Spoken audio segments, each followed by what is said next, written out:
I'm Justin. And I'm Jay. And together, we're Cryptids of the Corn podcast. We are where scientific and magical thinking combine. We take my background in biology. And my background in exploring the unknown. We cover everything from sea serpents, UFOs, Bigfoots, the paranormal. Sky creatures, land creatures, cavern creatures. So please join us at Cryptids of the Corn podcast.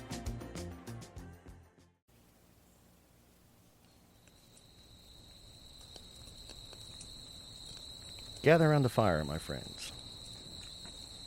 Welcome to the Drunken Cryptids. I'm your guide, Matthew. Here, you'll hear encounters of the spooky, paranormal, the strange, and the unknown. Sit back, relax, and enjoy the show.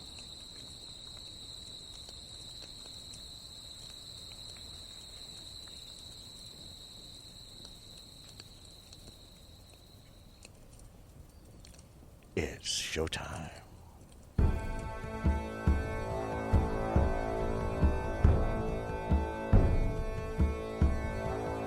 Was these two globes. I don't know how to describe them. And I stood up there and looked at them, and it's like... That how she turned and looked at me, she backed straight up through my closet door. I just couldn't hold it anymore, and I was like, oh my gosh, that was a chupacabra. I was so excited. I am drinking something I affectionately refer to as a Matty Rita.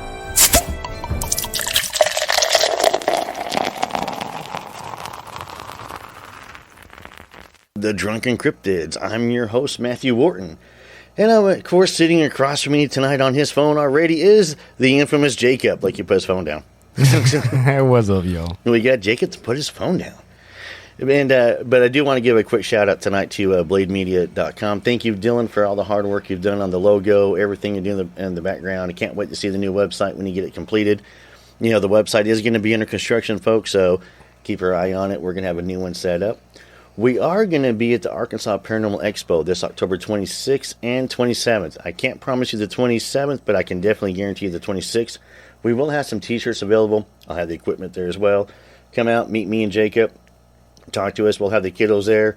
We'll have some of the other members of the team popping in and out. And there's going to be some great speakers there as well. So come out, check it out. It's right here in Little Rock. It's going to be at the Military Museum. God, I screw that up every time. You notice that? Uh-huh. I do. I don't know why. It's the Military Museum there on MacArthur in Little Rock. So we will be there all day on the 26th.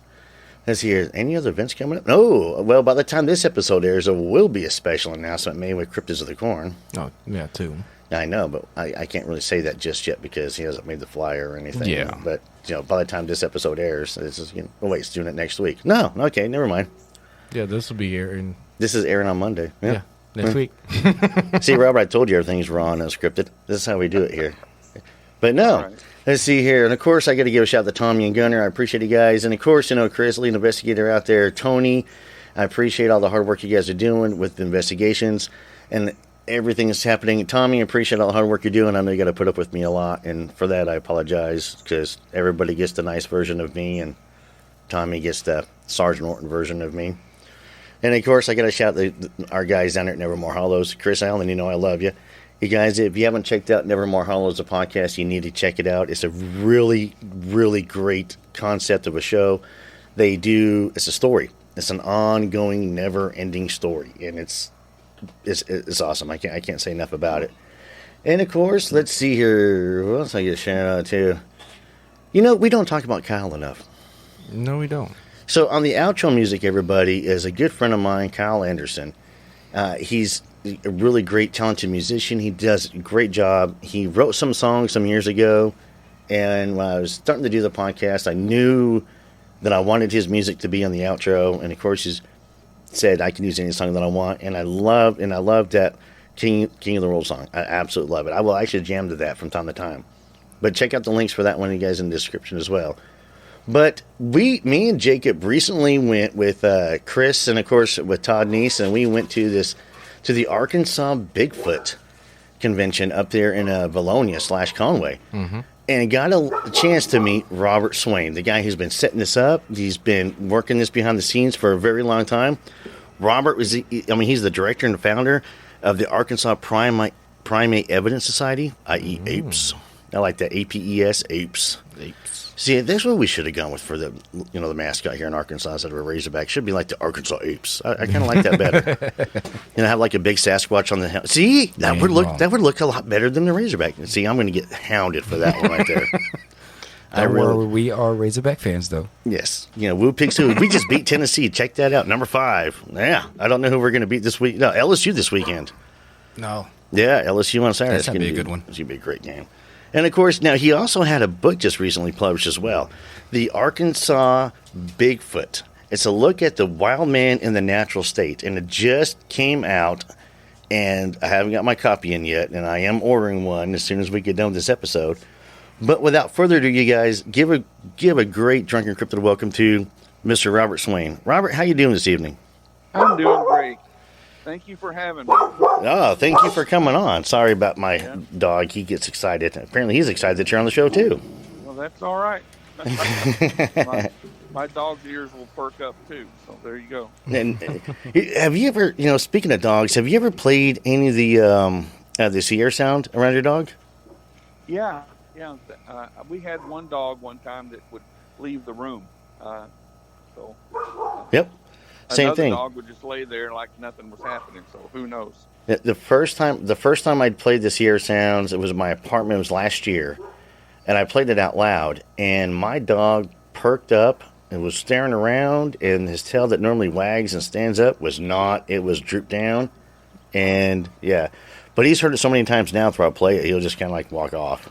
Well, that means that what he was listening to was a real animal. Yep. If it was fake, he wouldn't have done that. Yeah, I agree. See, you like how I just started the show off like that? Well, Robert, do me a favor. Tell me a little. I want to know. Don't need to worry about some of the other stuff. How you grew up or anything. But so, what led you into getting involved? What event happened to get you involved into this? The Bigfoot world. Well, I've always been interested in it. I think any kind of cryptid or unknown, lost treasure and things like that. I always would eat that up and read it as a kid. And I went when I was in high school. During my spring break, I had to write a paper where in the English class where you had to have sources and have interviews. And I interviewed over the phone Smokey Crabtree down in Falk, Arkansas. He was really instrumental in getting the 1972 Legend of Boggy Creek movie filmed.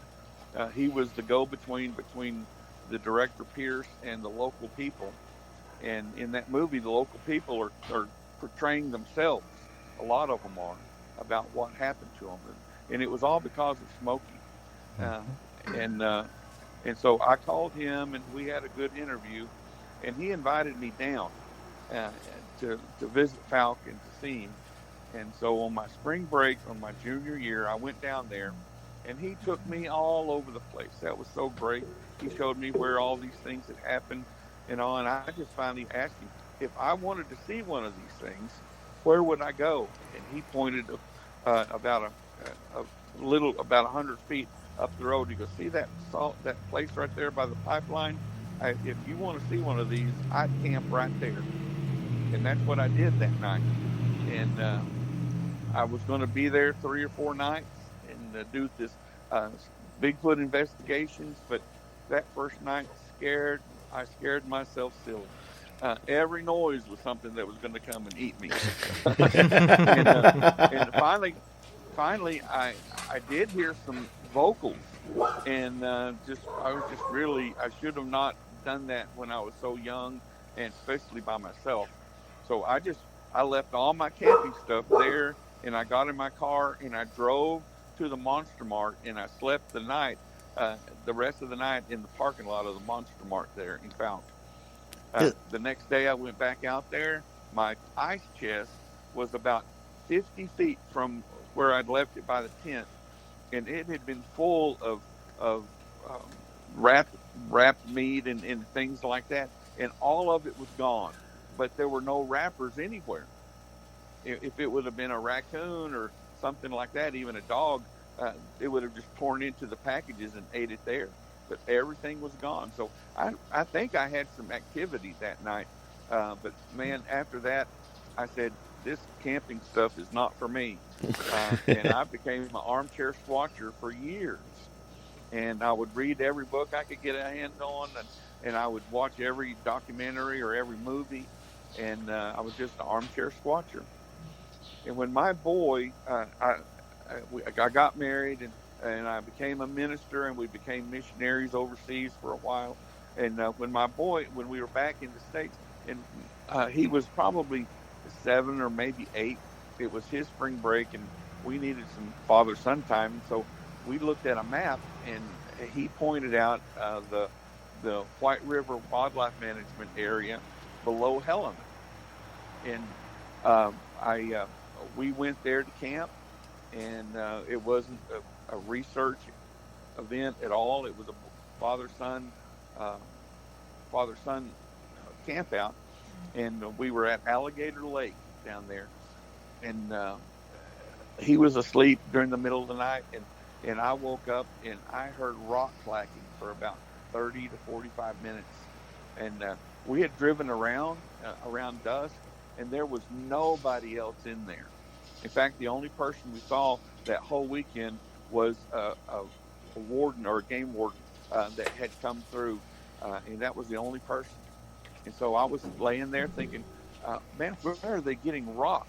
Because this is the Mississippi Delta. There's mud and there's sticks, but where are they getting rocks? And when we drove out, finally on the way home, we passed huge piles of rocks that were about the size of cantaloupes or softballs. And they were going to fix the Delta Road that was there between for the park and the Mississippi River. And I was thinking, well, there's rocks right there. I didn't even think about getting out and looking for footprints. So I really it kind of generated some more interest. And I went to a couple of conferences and started thinking about going out and looking, and that's kind of how it snowballed. I didn't really have a lot of money to invest in this, and I had started drawing cartoons. I called them Laugh Squatch, and for my son and some people, Kathy Strain and some more of my friends, Craig Woolheater, had seen these, and they invited me to come to the conferences and speak about, just give a presentation with these cartoons. And then I made a book of Laugh Squatch, and I generated some money, and that generated my research, and it just snowballed from there. Several years ago, here in Conway area of the state, the central part of Arkansas, we organized a little group called Apes, and just some of us that have known each other for a long time, we started going out together, and have had some interesting things happen. Lots of footprints, lots of audio. A couple of people have had sightings, and Well, before we go to the apes, before we get to the apes, before we go to apes, I want to go back to your going down there and camping. With the cooler and the food that was taken out. You mean Falk? Yeah, all the way down there to Falk. Yep. Yeah. So when you went down there, you were like you said, you scared yourself. And what's funny about that is I do think that a lot of times when a lot of new researchers go out there, they will scare themselves, whether it be looking for Bigfoot or the paranormal or any other kind of cryptid or anything strange at all. They will scare themselves into thinking that it's there. And actually, we had this conversation Saturday night, didn't we, Jacob? Yeah, we did. Yeah, I told, like it says, like fishing. If you're going to go fishing, get your bobber set up. So every ripple in the water is a bite. Yeah. Yeah. That swamp was so loud. There were so many trees, frogs, and insects and all. It was almost deafening. It was so loud. But what really scared me is when all of a sudden all of that stopped and you don't hear anything for a few minutes, and then finally they start back up again. And then 20 minutes later, all of it stopped. You know, what's causing them to do that? And that really is what freaked me out. I was laying there with a flashlight in one hand and my hunting knife in another hand. I didn't know what to expect. That's very similar to my encounter I had at Fort Hood, to where the insects stopped. And for those who've never experienced that in the woods, it is absolutely unnerving. Yeah, your heart stops for a second. You forget to breathe. It's so intense. Yep. Yeah, that night for us down at Fort Hood was extremely intense. I was the NCOIC of a ammunition holding area all night long. I had to guard it, and it was to the point where even the 2 soldiers I had under me were crying and begging to leave. Wow. You know, and these are trained infantry soldiers. That's not saying much. You guys know I love you out there, grunts, my fellow grunts. But I mean, they're still kids. And it was extremely unnerving. But I do like the fact that, you were honest about that and said that you scared yourself out of there. A lot of people aren't going to, say, I toughed it on out, heard these noises, and, bugs got to me, so I went back to the mart and hung out there. So, I think that's pretty cool. And then I know what you're talking about, where Alligator Lake is. Oh, do you? Yeah, so I used to run a Schwann's route, and I used to have to go through Helena, West Helena, and run down, run straight south from there, and would run through that. There was a little town down there. Yeah. What is it? Desert. No. This is further. This is further. No, this is further east. Way further east. Desart is closer to us than Helena is. We decided to go to Alligator Lake, and when we got there, I was kind of disappointed because the beaver dam had broken, and there was no water there. There wasn't a lake there. And Jamie was mad. My boy was mad because there were no alligators there. He thought there'd be a lot of alligators. That's why he wanted to go there. So he's like, "Dude, it's called Alligator Lake, Dad. Come on." Yeah. But we walked out in the lake bed. Things had started growing up, weeds and little trees. And we walked about a quarter of a mile back in where the lake was. And I came across, and keep in mind, I'm not even thinking Bigfoot. This is a father-son thing. And I came across a stack of 5 very large turtle shells, probably the size of a hubcap turtle shells, and they were stacked up, but they had not been cut with a knife. They had been pulled open, and they were just stacked up there. And I thought, well, that's really odd, and I left. Didn't even think about taking a picture. Didn't even think about looking for footprints. Just one of those things until. Robert, I have a turtle shell story for you since you brought it up. Oh.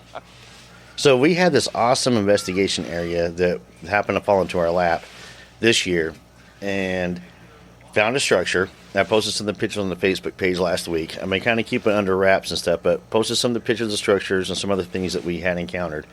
And by the structure, we found this turtle shell, completely intact. No scratches on it, not pried open, nothing. And in front of it was a pile of bones. And I had a first-time investigator with me. And so when he saw it, he didn't stop to take a picture of it. And he just picked it up. And I was like, but he knows. So, it's a rookie mistake, and rookies are going to make mistakes. It's to be expected out there. But we know what we found. And I'm not at this point in time worried about trying to prove a point to anybody else because I was there.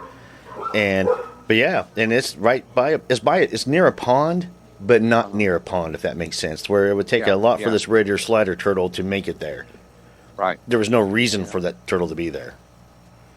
And so, but it's like almost something sat there and just kind of like, something ate it out of the shell. So, and I've got pictures of that, and I'll share it with you. Okay, I'd like to see that. Yeah, I got some other pictures I'll send you too. There's a little section in my book where I talk about, can Bigfoot survive in Arkansas? Some people say, oh, there's not enough habitat. Well, yes, there is. Oh, there's not enough food sources for it. And if you can find a bear, you can find a Bigfoot. The habitat is there, the food sources are there. And I said, if you don't think there's enough food to eat, why don't you tell the Native Americans that, or the bears, or the mountain lions that, or our own ancestors in the Depression when they had to feed off the land? Arkansas is called a natural state for a reason. There are resources here, and I think Bigfoot can eat here and be happy here. I list just about everything I could think of that would be a food source for the Bigfoot in that section. No, you're right, because I will tell you this: there is nothing but food down here. Yeah. Nothing but. I mean, the food sources that is available for Sasquatch here. We have everything. There's deer galore. The watch running deer sign should be everywhere because you're going to encounter deer no matter where you go, even here in Little Rock. I mean, they're in everybody's backyard. So the food sources here are beyond plentiful. Exactly. I do think that down here, though, that the southern squatches are a little bit more crankier, a little bit more ornerier than the ones further north and up to the west. Exactly, and I think it's probably because of mosquitoes. They are. I think the creatures down here come in contact with man more often. In out west, in the Pacific Northwest, there's mountains and there's valleys that people don't ever go. But here, there's farmland and sure, there's forests. There's 19 million acres of mountains and forests and swamps in Arkansas. But they've got to cross roads, and they've got to cross farmland, and they've got to cross other, homesteads and things like that. And they come in contact with man a lot more, which I think kind of makes them defensive. Oh, yeah, and I also think that, too, with being down here as well, they also know where everybody's hunting blinds are at. They know, they're smart enough to where they've figured out where we have the blinds, where we're feeding, where we're putting the corn, and they know right where to go. Oh, yeah. Because there's not one hunter, and I've been here for 20 years, but there's not one hunter that I haven't spoken to and asked a question, and right off the bat, they always say, I don't believe, a lot of these, I don't believe in Bigfoot. There ain't nothing out there. I've been spending my whole life in the woods. I've seen something by now. And then I'll ask them, so have you ever hit a deer, shot a deer, and jump off the wood line and you can't find it? And every one of them will look at you and go, well, yeah. Yeah. And I'm like, well, that's why you can't find them. Yeah. That's my theory. Now, that's just my theory, though. Yeah. There was a researcher, he's passed away now, but named Tal Blanco. I don't know if you knew him, or his real name was Bill White. That was his pen name. But he wrote a series of questions and on the website for Arkansas Game and Fish, I believe it was. And they finally cut the stream off because it had like 22,000 replies. And he just asked questions. Have you ever heard this in the woods? Or have you ever seen this in the woods? Have you ever had this happen to you in the woods? And he allowed me to put that in my book. And those questions are in there for people to cogitate on. And I think hunters probably have more experiences than they ever imagined they would. And they don't even know it a lot of times. Yep, and most times because they write it off as something else, or they try and justify it in any way that they can, running into these creatures or having an encounter. I did talk to one guy. Hang on, the neighbors are just having a good time out here tonight. My neighbors are never outside, but they are going nuts. They're trying to rake leaves. They got dogs barking, and I don't mind. It's a nice evening, finally. Very nice. Which is why we sit out here. So, a little distracting. I think it had picked another night to do it, I think. But anyways, I don't know. Maybe they listen to the show. Hey, if so, I'm sorry, but don't rake your leaves.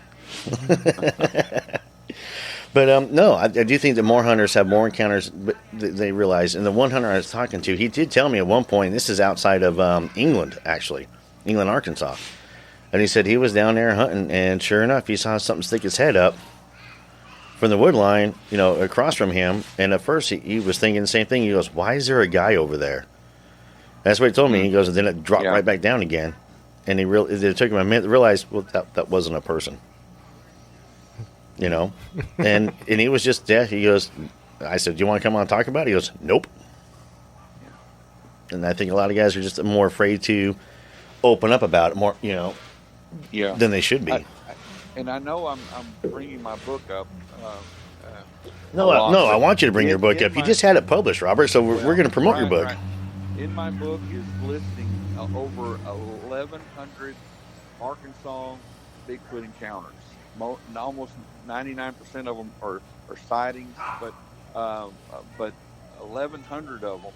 And what I did in the book is I took that database, those 1,100, and I crunched the numbers percentage-wise.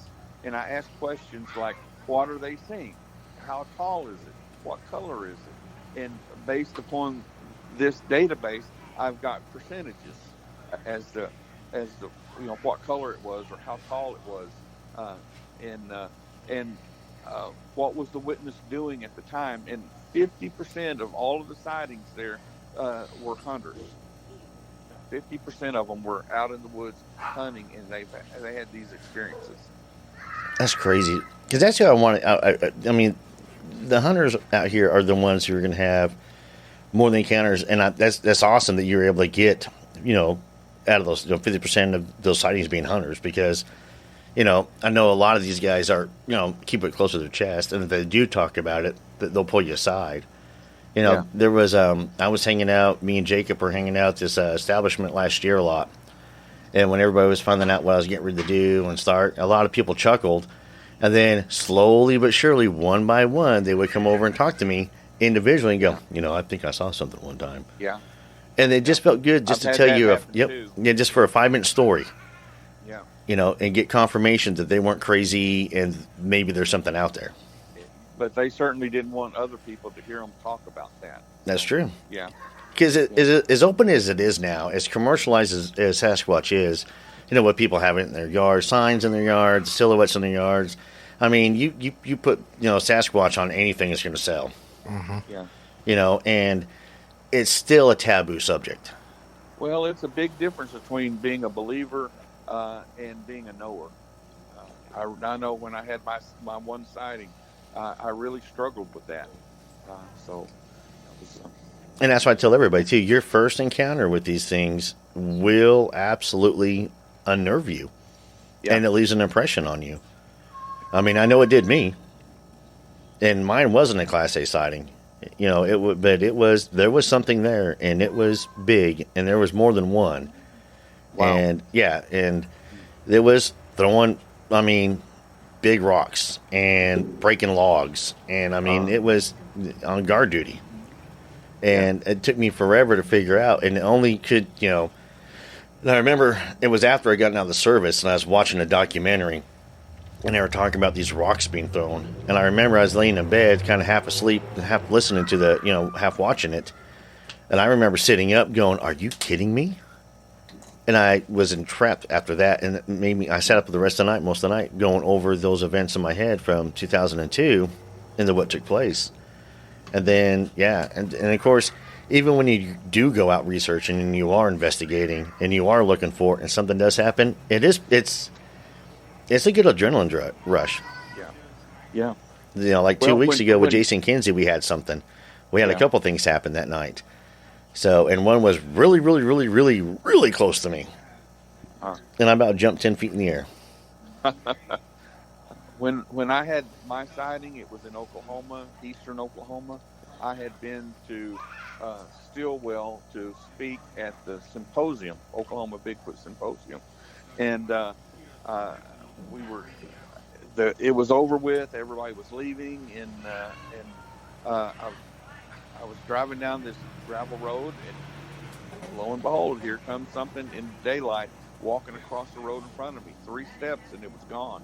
It took me 8 steps to get across the same road, and it couldn't be anything else. Your mind goes through: was it a cow? Was it a deer? Was it a horse? Was it and there was nothing else there that it could have been.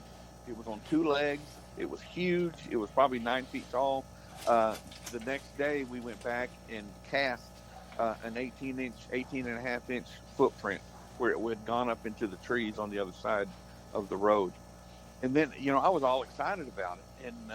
And then I started thinking, Bob, you're a preacher. And the congregation I was serving at that time, they knew I had an interest in this, but that I believed that it was out there. But when I was going to talk to them and say I saw something as a knower, then they're going to have to make a determination. Am I telling the truth or am I lying? And how is that going to affect me as a minister? And I had a really big dilemma on my hands. And I got home that night, and my wife and I talked, and I said, Mikhail, we can't tell anybody about this because it's gonna hurt our family. It may potentially hurt me as a minister. Let's just not say anything about it. And the next weekend was the Paranormal Expo in Little Rock, and I've been the Bigfoot guy there for like 11 years, and so I gave my spiel, and I always opened it up for questions. And the first hand went up. Hey, have you ever seen one of these things? And then I'm a dilemma. I could stand up in front of everybody and I could lie, or I can tell the truth. And I said, yes, I have. And I was going to leave it at that. And then another hand went up. Would you tell us about it? And so I did. I told that group about it. And what I didn't know was that there was a reporter from the Arkansas Democrat Gazette sitting in the audience to write an article about the expo. And the next day, that Sunday morning, there was the newspaper, and he had led off with me talking about my sighting. And so I went from, Mikhail, we can't tell anybody, to the whole state knowing that I had a sighting. And I was really nervous. And I didn't say anything about it at church, but I had several come up to me and said, did you really see something? And I said, yeah, I did. And they said, okay. And that was it. So all the worry that I was going through was for naught. That's It's kind of funny how that works out, though, doesn't it? Yeah, I know it. You can't say that God doesn't have a sense of humor. Oh, I agree. I'm 100% on the fact that God has a sense of humor, and I'm reminded of that every single day when I look in the mirror. But no, I mean, the platypus is one incident of, Oh, sure. And here's the thing too, though. Speaking of the platypus, and with the the non-believers and the doubters out there, and we could talk about the mountain gorillas also over there in Africa, but nobody believed that these things existed. When when they brought the platypus over to England for the first time, they thought it was a fake creature. That there's no way that this is real. Right. And now, so we have a creature called the platypus. Different animals. Yeah. Yep. And so, and to me, that just tells me, that's more evidence out there that there are cryptids. Yeah. That there are going to be unknown creatures. I mean, the ocean's full of them. Sure. And that's the least explored place that we have. So let's talk about a creature that has been living in the woods and the wild for so long that knows that there's more, the quote yogi, smarter than the average bear. I mean, let's be honest, there is something out there, Sure. And of course, like you and me were talking off air earlier, there's a bunch of different camps on what, researchers believe. And I honestly believe if we could all get together and agree, we do agree there's something. Yeah. And nobody exactly knows what it is because nobody has one dead in their garage. There's not one on a slab. And, even at the conference, it was spoken as well, to where the only way that people are actually going to believe it is if we have one in a zoo or if we have a dead one that we're looking at. Yeah. And that's the sad part. Because I was on the belief for a long time that I was going to hunt down and kill a Bigfoot to prove it to the world, and I have no interest in killing one. Sure. I understand that. And it's might run up on a dead body. Well, and again, too, in the wild, too, though, and everybody says, well, how come we haven't found a dead one? That's true. I mean, they have to dispose of the body somehow. Well, nature in the woods has a wonderful way of doing that. Oh, yeah, they do. Sure. That happens. Yep, and the proof is, out there at the farm. Oh, yeah. With everything that we saw out there. Mm-hmm. So, I mean, nature is wonderful at disposing. But again, too, though, since we don't fully understand their biology, we don't fully understand how they decompose. Right. I think that there's probably a big old bone propped up in a barn somewhere that a farmer's found. I think things have been found and misidentified. I think maybe in our fossil records or specimens in museums have been misidentified. And for decades, any bones found in the United States were automatically attributed to Native Americans. Native Yep. Americans. Yeah. And so I think it would behoove us to go through all of those catalogs in the museums that are around and just find out what exactly they have, because I think the evidence is probably there already. Well, And, I'm going to play the conspiracy card here, and only because I actually kind of believe this conspiracy. I think the Smithsonian knows more than they let on, to be honest with you. Because if you think about it, 100 years ago, if anything, a farmer was to find something right off the bat, there's so many reports, whether it be giants or, which, could be attributed to Sasquatch. To be honest with you, giant bones could be easily attributed to Sasquatch, because they are going to have a bigger bone structure than us. So these guys are finding these, remains, and right off the bat, Smithsonian comes in, swoops everything up, and hides in the basement. And it's hidden in the back room. Yeah. To quote, Raise the Lost Ark, top men. And in the last 20 years, when these bones have been repatriated to the native tribes, they've been buried as Native Americans. So I don't know if things that had been in the catalog at one time is even there anymore because of that. No, I agree with you 100%. Yeah. I think you're hitting the nail right on the head, Robert. I really do. It's, there's too much, to be honest with you. So when I get asked a question, about, believing in Bigfoot, and, and they go, well, where's your proof? And I'll say, to be honest with you, there's more evidence of Bigfoot existing than there is evidence of Bigfoot not existing. Yeah. Well, what do they say? You can't prove a negative. That's true. And then I also fall on it too, though, especially, and I'll ask him, well, do you believe in God? And they'll go, well, yeah. And I say, well, okay, so where's your proof of God? I know there's proof of God. Sure. So I just kind of spin that around. And the whole reason why I bring that up is because I want people to stop and think. Yeah. To where, because, to be honest with you, people who come forward with these eyewitness accounts, they're not making money off of this. They're not getting famous. They're not, they're not going on, a talk show. Just the opposite, really. Exactly. They were You're shunned. ridiculed and made fun of. Yeah. It's like, when the government came out a couple of years ago and said, yeah, there's UFOs out there. They owe a lot of people a lot of apologies. Exactly. And what's funny is that those of us in this field are going, told you so. Yeah. And, like me and Chris Gallons from Nevermore Hollows, we were talking a couple of weeks ago about it. And he brought it up too. And he was like, it's kind of funny. No, I'm sorry, it was Alan from Nevermore Hollows. Okay. So me and Alan were talking about it. And when the UFO thing came out, and he goes, yeah, during the hearings, he said, my phone blew up. I said, ironic enough, I was working. My phone was blowing up as well when they came out. Had people text me going, oh my gosh. And all I said was, and I've never seen a UFO, but I'm smart enough to realize that, there's something. And I was like, told you so. Y'all are just now, so when Bigfoot finally comes out, same thing. And society didn't fall apart either when UFOs came out. Nope. And it's going to be the same thing when these things are discovered. It's not going to ruin anything. It's not going to ruin a religion. It's not going to ruin a society in general. It'll just be okay. Yeah, it's like the Greenland shark when they discovered that. Nothing changed. Yeah. People still fish the same areas. When they're discovering these, allegedly extinct animals, nothing changes. Sure. Except for now that we can appreciate that there's a new species.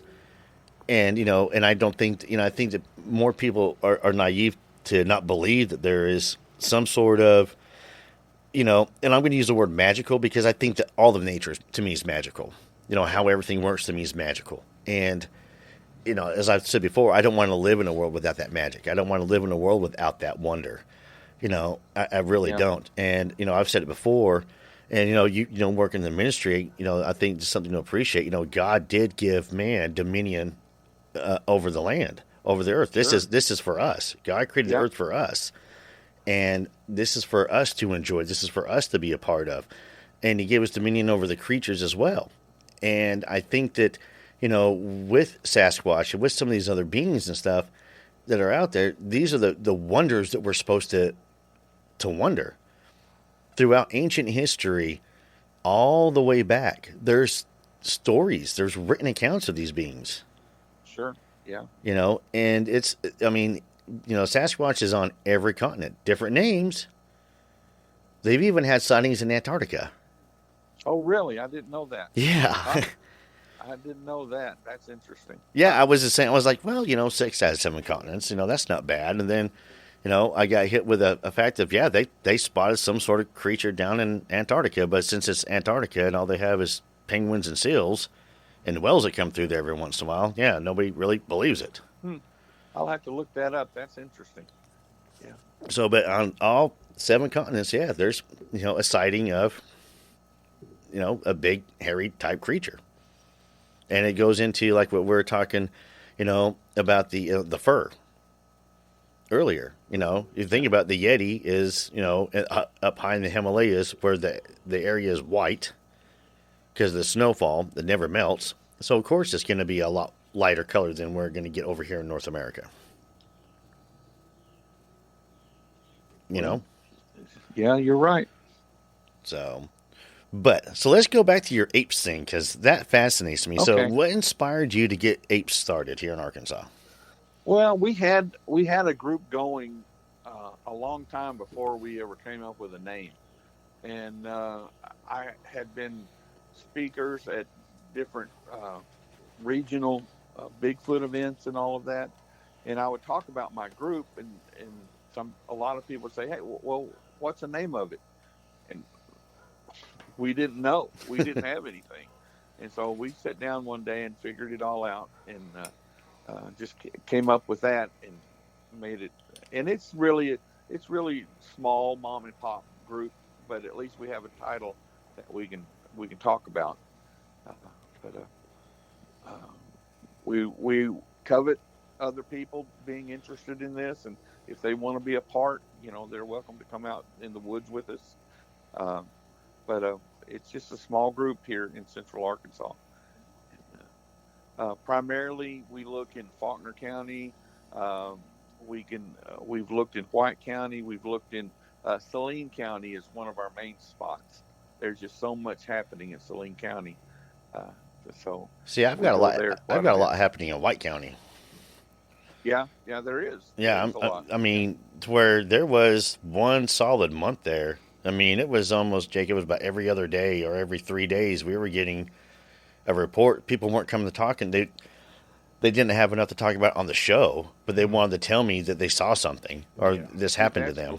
Cool. And for my second volume of my book, Arkansas Bigfoot Volume 2, I need those reports. So maybe you can pass them along to me, because even if they're old, I'm sure when I printed this book, I knew that most of the really good stories had never reached me, and this is just the group, the reports that I could find and that I know about. And so there's probably 3 times as many in Arkansas that's happening right now that I don't know about. So well, I think with the first edition of your book going out, that's going to help draw a lot more attention to you, which will help out. I hope so. And I'm going to plug your book, and I'm going to order your book as well. I think Jacob just ordered your book.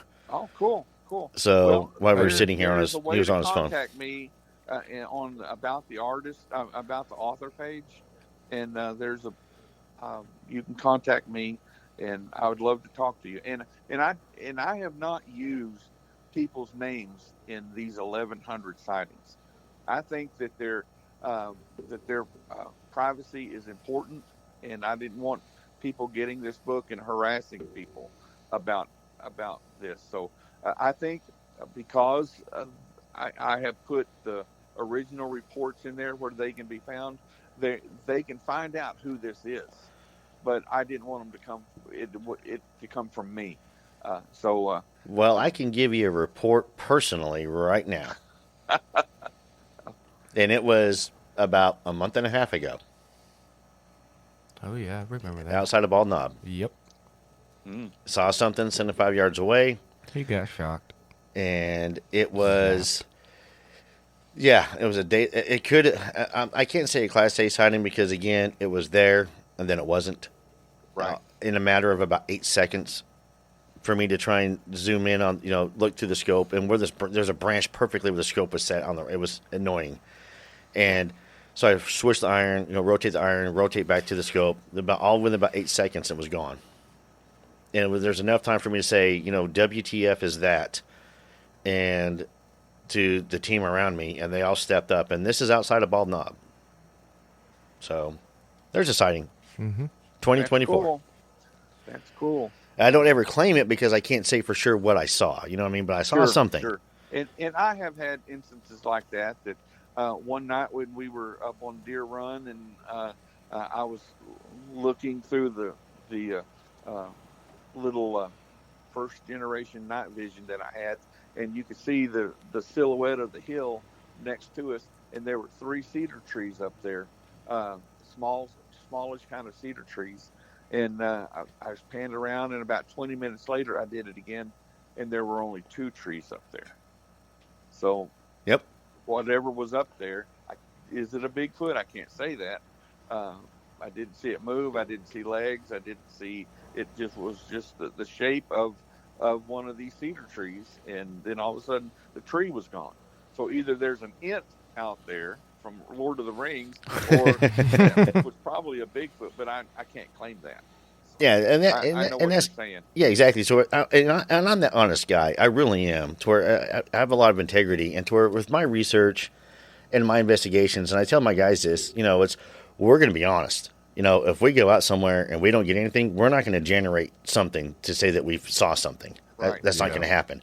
Because that's our reputation on the line. That's us on the line, and I'm not going to have anybody, question that at all. And not just in sightings, but evidence that you find. Yep. There's some people that find footprints that, granted, there's a scuff there, but that's not a footprint. Or tree structures. Things can happen in the woods all the time. I always have to try to debunk it, and if I can't debunk it, then that's something special.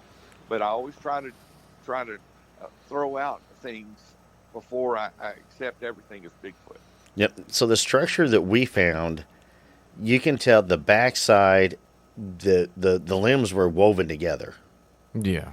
And so, like right now, we're not able to get back to the site because of deer season. The owner of the property doesn't want us to come back out, and there's a lot more activity that's going on the property besides Sasquatch, which may be tied into Sasquatch. But this is a really bizarre spot that we have.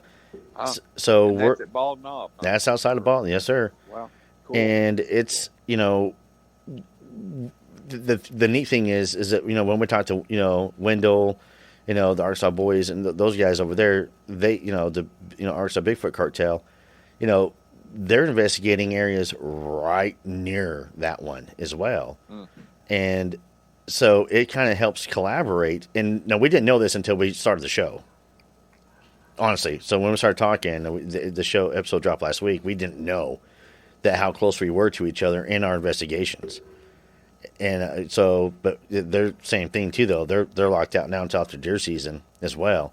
So we're gonna try and do once deer season lifts, we're gonna go in there and check the structures out. And my one investigator, Chris, he can get in there, and because he hunts the property, with the father-in-law. His father-in-law, so that way he's able to get in there and take pictures and get what he can. And that was some of the pictures I showed you on Saturday. And I'll text you those so that way you can have those. Yeah. I think in my book I have 24 sightings in White County. So I'm sure there's a whole lot more than that, but that's the ones I know about. Oh yeah, I got one guy who found these spirals in the leaves. Oh, yeah, I remember that one. Now the ground underneath wasn't disturbed, just the leaves. Just the leaves, yeah. Just the leaves, huh? Yeah, and to where, I was thinking, well, maybe, I think the same thing, how, we'll doodle. Maybe they were doodling, but using the leaf litter.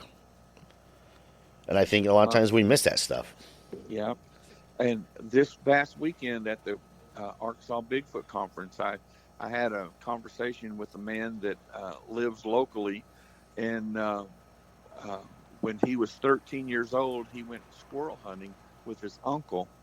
And between Little Rock and Conway on the Arkansas River, they found a dead monkey. That's what they called it, but it didn't have any tail. It was about 3 to 4 foot tall if it was standing up, but it was dead. It had already started to smell. It was a dark brown in color, hairy, but it had no tail. And I was sitting there screaming inside, saying, "That wasn't a monkey. That wasn't a monkey. You found a dead Bigfoot." And it's been so long now. I'm sure there's nothing there at that spot. He probably couldn't identify the location, but he got really emotional talking about it. So things like that just pop up sometimes. It's crazy how it happens, and the more I do this, and the more that I'm out there, and meeting people and doing investigations, researching areas, the more stories, me and Todd Neese and Jason Kinsey, 2 weeks ago, we did a town hall up in Harrison, and the turnout was crazy. And everybody that was there saw something, had something happen to them. That's neat. And they just kind of, and a lot, like we were saying earlier, a lot of people just want validation. That they're not crazy. That what did happen to them was a real experience. Yeah. Sure. In a way, I like that too. A lot of times, same thing with the paranormal. A lot of people sometimes, and I may personally doubt certain encounters, certain reports, but the person who's reporting it, the person who wants to talk about it, whatever they saw, whatever they encountered, affected them enough for them to come and talk to me about it. I'm going to give them that respect. Yeah. And, because I don't, again, I don't believe in everything, and I'm going to go with the scientific, analogy or scientific research into what it could possibly be. Like when you mentioned the monkey thing, I'll be honest with you, my first thought was the monkey corpse down at the river was, this guy was about 13 years old. Well, had a circus been coming through recently? Was there a circus train wreck? Because for some reasons, for a long time, these circus trains wrecked all the time. Mm-hmm. Well, where this was located is by far extremely remote. So I doubt there would have been a circus anywhere near that for 20, 30 miles. So. Yeah. That's why I didn't know. That's where my mind goes right off the bat. And because I'm all about the Bigfoot thing, but I'm also like, we talked earlier, if I can't, like you just said, where he gave you the location, so more than I do. And so that sounds to me like, all right, maybe they found a juvenile. Yeah, that's kind of what I'm thinking. In all of these 1,100 sightings in the book, I make a disclaimer saying I'm taking these at face value. Some of them may be bogus. Maybe all of them are bogus. I don't know, and I don't have a reason to claim that they're not legitimate. So I'm just laying them out there, and I say this is not a religion.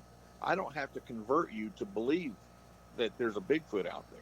In fact, your belief or your disbelief in Bigfoot doesn't make it real. It doesn't make it real. And so just take these for what they are, and if it compels you, that's great. If you think it's bogus, that's okay. I got you $20. So there you go. I like that. I do like that a lot. Man, Robert, I think I could pick your brain all night long. Well, this doesn't have to be the only time we talk. I'd be, especially after you read the book, you may have questions or suggestions or criticisms, and I'm open to that. Well, I do have some ideas for the conference for next year. Yeah, okay. Well, that's great. Yeah, we'll talk offline about that, because I do want to help that grow. Super. All right. I'm all about that. This year was smaller than the last few years. Usually we've had about 250 to 300. And this year was smaller than that. And I'm not sure why, but I do know that the same weekend was the Y Mountain Goat Festival. And yes, it was. And that was huge. Oh, it was? So maybe that pulled some people away. Maybe I need to find out when they're having it next year and not have it the same weekend. Yeah, I know that much. maybe we can have a conference about the goat man or something. I'll be honest with you, the goat man, that would be great. I'd be all about the goat man. Well, yeah, because I know that like next year I'm supposed to go to Ohio for the Ohio Bigfoot Jamboree. Right. That's I've been invited to that one. In July I'm going to Oregon. Hopefully. So no, the second state's hopefully. The first state's a definite. The second state, yeah. So there's a big thing going on. I know they got one state locked in with another state in July as well, which will be a lot of fun. Well, one thing that I try to do with our conference is I try to keep it regional. I could pull in some big names from California or Oregon or Washington that people see on television. It might draw more people in, but they're going to come here and they're going to talk about researching out there instead of researching where these people are at.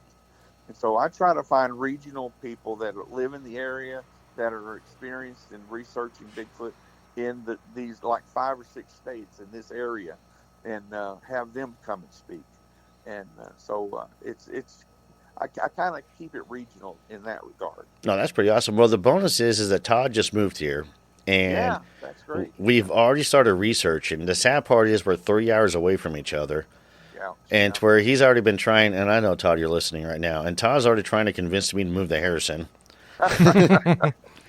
Because there's a lot. I know that next month we are going to Harrison. There are some other research spots. I've got an eyewitness account that we're going to go up and investigate her property. I've got another one I believe that we're going to go investigate. Our night investigation we did with Jason Kinsey, we're going to go back to that spot. So we've got a lot going on that we're going to be working starting in November. We're going to take a break in December, obviously, for Christmas, and go into the new year and pick back up again in January. But we've got a lot going on our end on the research. Researching down here, obviously, we're going to continue doing as well. But I do got some good ideas I want to share with you to help you out. All right, that sounds great. So for the conference that you got going on next year, and so once you get dates going, you get an idea what you want. I definitely want to be a part and kind of help you out and help it grow. Okay. So I'm not. To be honest with you, I don't know. I'm a helper. I love to jump in and help people, and my show wouldn't be where it is now if I didn't have help from Todd Neese, and now Jason Kinsey. Obviously Crypt is the Corn. Justin and Jay over there, and of course Nevermore Hollows.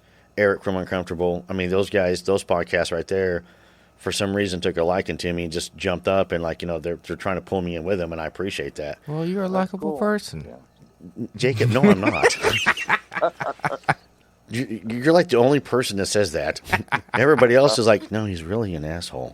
I mean, and of course, my response is, that's the room. But it's just, I really do enjoy, and other things are happening too. I mean, for the show, and then for me personally, in 2 weeks from now, I'm going to be on a co-host with Angry Patrick. That was on a radio station down here. I can't wait to listen to that. Yeah, so actually, I'm going to the studio on Sunday at noon to check out the studio and stuff. So by the time this episode drops, I'll already be there and looking at it. Cool. And while we were talking, he just texted me a picture of the studio. Oh, he did? He did. It looks amazing. So, and he's offered me the studio to use for interviews as well. So, I mean, that'd be nice. Yeah, we maybe do some filming in there and stuff like that. So, a lot of good things are happening. But Robert, real quick though, so let's plug your book one more time. All right. Okay, it's about 300 pages about nothing but Arkansas, Native American tribes in Arkansas, early 1830s, 1840s. Reports all the way up to 2015. I've got sections about crunching the numbers, like I talked about earlier. What is being seen and who's seeing it and what are they doing. I have a section in here about bones and bodies that have been discovered in Arkansas. I've got a section on missing in the woods, where I've taken David Pilates' 411 and just snippets from there and other places where people have just disappeared in the woods in Arkansas. I have Arkansas, Bigfoot in Arkansas culture. I've got, I talk about the Lyle Blackburn's books and other Bigfoot books. I talk about the Monster Mart. I talk about the the Legend of Boggy Creek book, and just as much as I could, I tried to give everything a little bit of attention about Bigfoot in Arkansas. All right, and they can find that on Amazon, right? They can find it on Amazon, Arkansas Bigfoot, and by J. Robert Swain. That's me, and or they can order it from me if they want to private message me and do it that way, and I'd be happy to sign their copy. So that's really awesome. Do it either way. So how can they message you? They can find me on Facebook. They can do that, or Robert at Arkansas Apes. Arkansas is capitalized, apes is capitalized .com. ArkansasApes.com. And I will reply to anybody that texts me. So you never know when they have a really good lead. So you never leave anybody behind. That's true. Now, if you would too, will you text me that, message me that your email address and stuff, so that way I can get it posted in the description. So that way I can have all your links, your website links, everything you have, send them to me.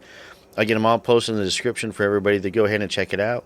And you guys, if again, if you've had an encounter out there, reach out to Robert and reach out to me as well. I want to hear about it. I'll put you on the show. We'll talk about it. Simple enough as that. Well, Robert, man, I appreciate everything. I appreciate you coming on the show. Thank you very much. It was awesome meeting you on Saturday, and you were super friendly and sat there and visited with me for a few minutes. And I know that you were busy, and because everybody else was trying to come and talk to you as well. So thank you for giving me a little bit of your time. That meant a lot to me.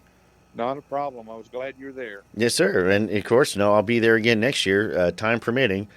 So that I'm committed to Ohio. So once I get the dates for that one, I'll let you know. So that way, maybe we can fluctuate with our dates down here, because I live here in Arkansas, so I'm trying to help promote it. Super. And that's why I tell everybody. It's the natural state. We have so many things down here that they don't even realize. And for the guys at Cryptids of the Corn, they're going to be coming down to go on an investigation with us as well. Cool. So, yep, we got a lot of good things happening. I'd like to be in the woods with you sometime, so maybe that can happen. I would love that. I would absolutely love to get in the woods with you. We definitely need a night of squatching. Oh yeah, sure. I'll tell you that right now. All right, Robert, I sure appreciate it. All right, man. Thank you. Thank you. Well, ladies and gentlemen, and that's another episode of the Drunken Cryptids. Remember, if you've had an encounter and you want to talk about it, email me, drunkencryptids@gmail.com. You can follow us on all your social medias except for Twitter/X, because I'm not that tech savvy. Tommy, if you're listening, I'll let you work on that part right there. We are on Instagram and Facebook. We do have the TikTok that I do every once in a while. But again, like us, follow us, give us that 5-star review. Drop us a comment, even if you hated the episode. Drop it. I hate the episode. Because again, we had that one negative one already. I told you about that one, Jacob, right? Yeah. Worst voices ever. I think I'm going to end with all the shows now. We have the worst voices ever. But no, you guys email me by all means. I'm looking forward to meeting you guys at the expo here in October. And until next time, y'all stay safe out there.